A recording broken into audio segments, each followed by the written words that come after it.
culture that performs, why behaviour beats buzzwords. Not long ago, I stepped into a leadership offsite and immediately noticed something different. There was no fanfare, no forced awkward games, just calm, energy, focused presence, and an unspoken alignment. People challenged each other with respect, listened without ego, and owned outcomes like they mattered. That wasn't a high-performing team by accident. That was culture in motion, and you could see it in their behaviours. Compare that to a recent conversation I had with a seasoned leader in a high-flying, high-pressure organisation, where the culture was ruled by butt covering, butt kissing, butt kicking, and never-ending lack of gratitude for work being done. This happens Monday through Friday. The culture of that place, it was in the absolute toilet. Welcome to the Behaviour Shift, where I share insights and strategies to elevate leadership and workplace performance. I'm Luke Fenwick, a leadership and life coach with 25 years of experience helping organisations unlock their team's full potential.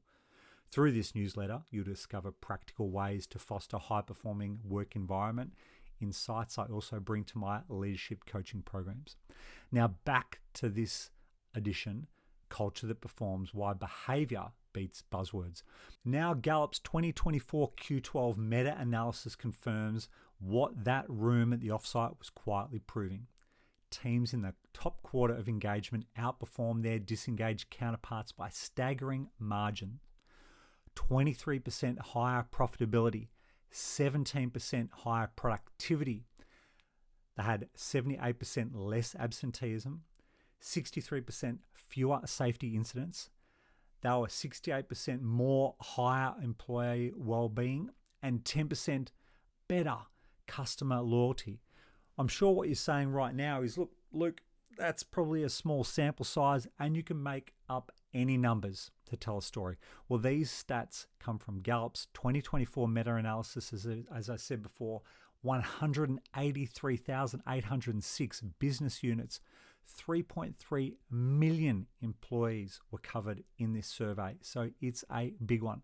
So please believe this isn't about perks or ping pong tables, and it certainly isn't about luck. It's about daily behavioral norms that reinforce clarity, care, and ownership, and especially under pressure. So what sets these teams apart? Well, look, I want to give you a quote by David Cummings, the co-founder of Paradox. Corporate culture is the only sustainable competitive advantage that is completely within the control of the entrepreneur or organization. Develop a strong corporate culture first and foremost. So this is critical.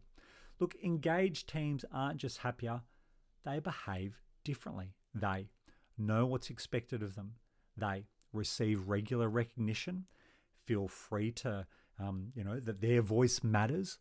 They understand how their work contributes to something bigger and are happy to go the extra mile and over-deliver. Engagement isn't just a highly desirable outcome. It's a pattern of behavior, and it shows up time and time again in how people speak, decide, lead, and support each other. It shows up on their faces during the busy periods of work when leaders ask for more. The engaged team digs deep and helps produce. The disengaged team, well, they duck for cover. So try this with your team. Right now, you might be thinking to yourself, I've got some great team members. They're still raw and learning, but they are committed. But you might be unsure as to what you could do next. Well, if you're looking to build or strengthen a high-performing culture, I want you to try this. So run a behavior audit. Ask your team, what gets rewarded here? What gets tolerated? This conversation alone can uncover unspoken norms that are shaping your team's culture more than any value posters ever could. The next one, start every meeting with recognition. I'm not talking about generic great job praise, but specific value-based recognition. I saw how you stayed calm during that deadline crunch. It reminded me how important composure is on this team. Recognition anchors behavior.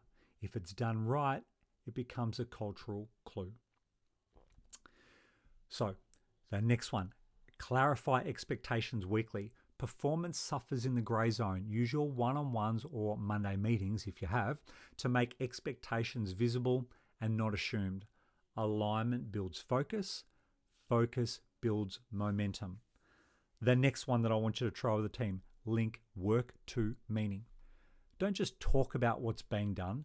Share why it matters to the team, the business, and the mission. When people see the ripple effect of their effort, discretionary effort kicks in. So this is key. Like, this is a knock-on effect, energy, momentum. They're like dominoes. The last point that I want you to think about trying is model what you want to see. Look, you're the standard. If you stay calm under pressure, others will too. If you own mistakes, you give others permission to do the same. Culture starts with the behaviors you repeat, especially when things are hard.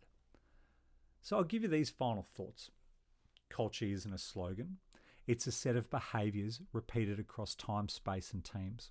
It lives in the small moments. How meetings begin, how feedback is given, how mistakes are handled, how wins are shared. If you want better performance, don't start with KPIs. Start with questions. What do we reward here? What do we walk past? What do people believe they're allowed to say and not say out loud? Because when culture is intentional, engagement becomes habitual. And when engagement is habitual, performance becomes sustainable. So what's next? Think about your team. What's one daily behavior you could shift this week that will move you closer to this culture, the culture you actually want? Thank you for listening to this edition of The Behaviour Shift. I'm Luke Fenwick, leadership and life coach. If you want support to run a team workshop or an offsite conference or even one-to-one leadership sessions, please feel free to reach out. The links are in the article and found in the bio. Till then, be safe, be present, be you. I'm Luke Fenwick. Bye for now.